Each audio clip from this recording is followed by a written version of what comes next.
сынып оқушыларын қорытынды аттестаттау. Білім мазмұнын жаңарту аясында оқыту және бағалау жүйесіндегі сабақтастықты қамтамасыз ету үшін 9 сынып оқушыларының қорытынды аттестаттау форматына өзгерістер енгізілді. Осыған сәйкес 9 сынып білім алушыларына арналған қорытынды аттестаттау төмендегідей нысанда өткізіледі. Оқыту тілінен жазбаша емтихан, мақала, сын пікір, эссе, математикадан жазбаша емтихан.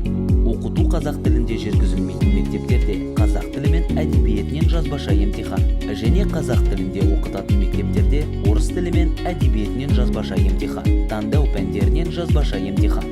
9 сынып білім алушыларына емтихан жұмыстарының материалдарын облыстардың Нұр-Сұлтан, Алматы және Шымкент қалаларының білім басқармалары дайындайды. 9 сыныпта мақалаға, пікірге, эссеге 2 астрономиялық сағат, математикаға 3 астрономиялық сағат, таңдау пәндеріне 2 астрономиялық сағат бөлінеді.